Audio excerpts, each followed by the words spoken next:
There are three core values ng PNP at ito ay ang mga sumusunod. God-centered, service-oriented, at yung pangatlo, family-based. Talakayin natin yung God-centered. Bilang bahagi po ng internal cleansing program ng Philippine National Police, paunahin ang dapat na matutunan bilang nila, ng mga taga-PNP, nating lahat na ang buhay dapat Diyos ang una. So tatalakay natin yung oras na ito, ang pag-ibig natin sa Diyos. Kalinsabay ang pag-ibig niya sa atin. Yung pagiging makadiyos natin, yung pagiging tunay na nakakakilala sa ating manlilikha. Hindi man natin makover lahat. Tulungan tayo ng Diyos sa loob na ilang sandali. Magkaroon tayo ng konting idea man lang. Maipamuhay kung paano dapat tayo magpapakita ng pag-ibig sa Diyos. Magandang araw sa atin lahat. Po yung lingkod, Fred de Guzman ng Squad 240 ng Philippine National Police dito po sa bayan ng Santa Maria. And salamat sa Panginoon, nagkasama tayo. Pati tayo mga kapatiran natin sa labas ng bansa. I'd like to hear your comments, prayer requests. Tulungan tayo ng Diyos na hindi lang natin siya maipahayag sa magitan ng ating mga labi. Maipamuhay natin siya sa araw-araw. Yung bang hindi lang siya nakikita sa magitan ng ating mga nguso, pati sa puso. May mga tao, tahasang nagsasabing wala silang kinikilalang Diyos at ang wika nila walang Diyos. Hindi sila masisisi sa mga kadahilanang hindi na kailangan natin pag-usapan. But whether you believe it or not, hindi mababago ng paniniwala ng tao ang tunay na katotohanan that God really exists. Itanggi man ng tao ang existence ng Diyos. Siya po ay makakamatayan na yung ganoon. Hindi siya uunlad. Walang magiging direksyon ng kanyang buhay, kundi ang kapahamakan. Ang tao po ay dapat magbalik loob sa Diyos. Tayong mga naniniwala na merong Diyos, mapalad. Isinulat ang Biblia para malaman natin na yung Diyos na yun ay nagmamahal sa atin. So, bentahin na tayo ay may pinaniniwalaang Diyos at may kinatatakutan, may pinangingilagan na Diyos. And how do we experience yung presensya niya? Paano ba natin maipahayag na ang Diyos talaga tunay sa ating buhay?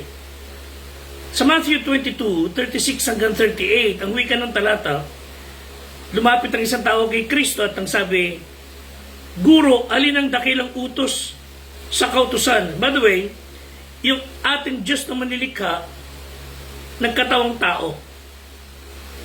At nung magkatawang tao siya, nakita po ng tao ang Diyos sa kalagayan ni Kristo. Kaya nung siya nasa lupa, nilapitan siya ng isang tao at ang tanong ay, ano ang pinakadakilang utos sa kautusan? At sinabi sa kanya, ibigin mo ang Panginoon mong Diyos ng buong puso, ng buong kaluluwa, ng buong pag-iisip mo. Itong dakila at pangunang utos. So, ang tao po ay dapat inuuna Diyos. Pero pag ang tao ay tunay na tumatalikod, lumalayo, para ka nakakita ng bulag na kahit na anong tapat mo ng spotlight sa kanyang mga mata, kahit anong liwanag ng sikat ng araw, kahit anong liwanag ng ilaw sa kanyang mata, hindi pa rin niya makikita or mapaniniwalaan ang liwanag. Ang kailangan po ng bulag ay hindi liwanag. Kailangan niya ng paningin. The blind man do not need light. The blind man need sight. Ang tao po ay bububuksan ang kanyang paningin ng pananampalataya pag siya po ay natutong magpakumbaba at lumapit sa Diyos. Sa punto na kanyang pagpapakumbaba at wiwikain niya, Panginoong Diyos, ng buong puso, nais ko magpakahayag ka sa akin. Sabi ng Biblia, siyang naghahanap sa akin, masusumpungan niya ako. So, ang Diyos po ay tunay. He exists. And if one would ask, if He really exists, tayong nakakilala sa Kanya can intellectually answer that God really exists. Sabi ng isang pilosopo, naniwala kang mayroong Diyos? Eh, sagot naman natin simple lang, yes. Paano mo nalaman mayroong Diyos? Eh, sagot naman natin sa Kanya, kanina lang kausap ko siya. Kanina lang ako'y nagpasalamat sa Kanyang biyaya sa umaga. Nung pagkagising sa umaga, binigyan tayo ng bagong buhay. Ako'y nagpasalamat sa Kanya. Tayo kumain ng almusal, kumain ng tanghalian. Tayo nagpasalamat. So we believe God exists. We just talk to Him. So ang Diyos po ay hindi lang talaga umiiral. He does not only exist. Ang Diyos na si Kristo, ipinaalam niya sa atin kung sino siya. Nais na lubusan natin sa makilala. He wants to know what He is like and what His plan for us sa tao. Kung ano plano niya. And He revealed all His plan dito po sa Biblia. So una sa lahat, how do we know for more details that God exists? Because of this powerful Bible. Nalalaman natin mayroong Diyos dahil meron tayong makapangyarihan na salita niya, ang Biblia. Sinikap mang wasakin ng mga tao, sinikap mang pasinungalingan yung mga katotohanan that God really exists. Again, that would even give an iota of truth sapagat God truly exists. Emperors like Julius Augustus have raged to destroy the Bible. They have raged to uproot the Bible tulad ng mga dakilang tao ng araw. The great men and the princess of Egypt and of Babylon, the monarch of Persia, of Greece. They tried everything to destroy existence of God. And the very fact na they tried to destroy His existence because He really exists. But they prevailed nothing. All of them are gone. Yet, ang Biblia po still stands. Still, hawak natin, makapangyarihan, na patuloy na ipinahayag. And the Word God will remain forever. Hindi po kayang wasakin. Eh, sino nag-ingat ng kanyang salita? Of course, siyang may akda nito, ang Panginoong Diyos pa rin. Isang skeptic ng Frances ang nagwika, aminin ko sa inyo that the majesty of the Bible astonishes me. Ang kabanalan ng mga evangelist nito speaks to my heart. It has striking character of truth so perfectly inimitable that if this was an invention of man, wika niya po ang Bible, ay inimbento lang ng tao, they are greater than the greatest heroes. Namamangha siya. The Bible itself gives sufficient reason, evidence, na dapat tayong maniwala na talaga mayroong Diyos. Because the Bible revealed God. Sa Bible, Genesis 1:1, in the beginning, God. Psalm 19 verse 1, sabi ng talata, the heavens declare the glory. That is His handiwork. So not only the powerful Bible that expresses evidence of His existence, pangalawa, physical body. Ang Diyoso ay nagkatawang tao. John 1:1, nang pasimula, siya ang berbo at ang berbo ay suma sa Diyos at ang berbo ay Diyos. Sa talatang 14 ng Juan 1, at ang berbo ay nagkatawang tao. He was made flesh and dwelt among us. Yung Diyos na hindi natin malapitan because we were separated from God. Ating kasalanan, inihiwalay tayo sa Kanya. Isaiah 59:1 and 2. Ang malaking problema, malaking suliranin, nahiwalay po ang tao sa Diyos. So nung tayo ay nahiwalay sa Kanya, wala tayong magagawa kundi tayo mapunta ron sa kapahamakan. But God so loved the world na isinugo niya Kanyang bugtong na anak upang kung sino man sakay sa mga palataya, huwag mapahamak, kundi magkaroon ng buhay na walang hanggan. So tayo po ay pinuntahan ng Diyos. Tayo hindi makarating sa Kanya, pinuntahan ng Diyos. And He was seen with His physical body. And you want to know who God is? You want to know what He's like? And you want to know kung ano itsura niya? Look unto Jesus. Ang tao ay hindi makabot sa Diyos. So God reached down to us. Walang kakayahan ng taong makilala siya. Dahil binulag ng dyablo ng sanglibutan ang mga tao. Ang isip natin, dinaya niya, nagpadaya ang mga tao, minagaling ng dyablo, ng tao ang sumuway, lumayo sa Diyos. But God, in His power, in His love, minagaling niya mismong siya ang bumaba. Siya mismo ang pumunta sa mga tao. So, establish yung kanya existence. How do we show that we love God? The greatest commandment, again, is to love God. And we are expected na magpakita sa Kanya, sa Panginoong Diyos, ng respeto, parangal, pagsunod. Ito rin sa Deuteronomy chapter 10, verse 12, ang wika ng tarata. Israel, ano ang hinihingi sa iyo ng Panginoon mong Diyos? Kundi matakot ka sa Panginoon mong Diyos. Lumakad ka sa lahat ng kanyang mga daan. Ibigin mo siya. Paglingkuran mo ang Panginoon mong Diyos ng buong puso, ng buong kaluluwa mo. Ganapin mo ang mga utos ng Panginoon at ang kanyang mga palatuntunan na aking iniuutos sa iyo sa araw na ito, sa iyong ikabubuti. When we obey, respect, honor God, it is for your own good. Nagagawa nga nating sumuhay at magbigay daan at magpasakop sa kaaway. Bakit natin bigyan ng equal courtesy, respect, and honor ang ating Diyos? Ang malungkot niya doon, mas maraming oras ang tao sa kaaway ng Diyos kaysa sa Kanya mismo. Revelation 4:11, Thou art worthy, O Lord, to receive glory and honor and power. For Thou hast created all things, and for Thy pleasure they are and were created. Ang tao po nilikha ng Diyos. We were created by God. We belong to God. Siya ang may karapatan sa atin.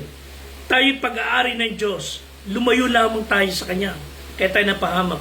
It's time to go back by faith and trust Him as your Savior. Pag bumalik ang tao sa Diyos, magiging maayos ang direksyon ng kanyang buhay. Kahit na may mga turbulence, pagsubok, ang may kasama natin ang Panginoon. Genesis 1:27, at nilalang ng Diyos ang tao ayon sa kanyang larawan at tuwangis. Siya nilalang niya ang lalaki at babae. So we were created in God's image to praise Him, to glorify Him in everything we do. 1 Corinthians 10:31, sabi ng talata, so whether you eat or drink, whatever you do, do it all for the glory of God. Let's live a life na nakakaluwalhati sa Diyos. Buhay na nabibigay papuri sa Kanya. Dahil kung hindi po natin gagawin yan, we are giving honor sa kanyang kaaway na si Satanas. And it will displease him. Proverbs 6:16 to 19. May 6 na bagay na kinamumuhian ng Panginoon. O 7 na mga kasuklam-suklam sa Kanya. Mga palalong mata, sinungaling na dila, kamay na nagbububo ng walang salang dugo, puso na kumakata ng masasamang akala, paa na matulin sa pagtakbo sa kasamaan, sinungaling na saksi na nagsasalita ng kabulaanan, naghahasik ng pagtatalo sa gitna ng magkakapatid. All these are just normal behavior ng taong lumayo sa Diyos. So whether kamag-anak o mahal sa buhay o sino man, avoid to be around people who has nothing to do but create discord. Lumayo po kayo sa mga tao na magpapahina sa inyong pagtitiwala sa Diyos, magdudulot ng kasamaan, ibubulit kayo sa kalokohan, ipapahamak ang inyong buhay. Lumayo po tayo. Be among the people who call on the name of God out of a pure heart. 2 Timothy 2:22. So ito hamon sa atin. Ano yung dapat yung isip when we talk about God? Tanda natin, honor Him, unahin po ninyo siya. Lahat ng gagawin natin, tiyakin natin ang Diyos ang natutuwa. Ang Diyos ang naluwalhati. Siya na nakakakita sa lahat nating gawa. Siya na nakaalam, nakabantay. You just cannot hide. We can run, pero limitado. But you cannot hide sa mata ng Diyos. Lahat ng bagay hide sa Kanya. So we might as well please Him. How? Sundin natin yung kasulatan. Sundin natin yung kabutihan. Kung paano ginawa ni Kristo, Acts 10:38, He went about doing good. Let's do good. Sabi po ng Bible, ang mga taong sumusunod sa Kanya at nagmamalasakit sa kapwa, tanda po na ito yung mga alagad ni Kristo. Of course, kailangan sila makakilala muna sa Panginoon. So we know that God exists, one, through creation. Romans 1:20, for the invisible things of Him from the creation of the world are clearly seen. Alam nating medyo sapagat may lumikha ng lahat ng bagay, being understood by the things that are made.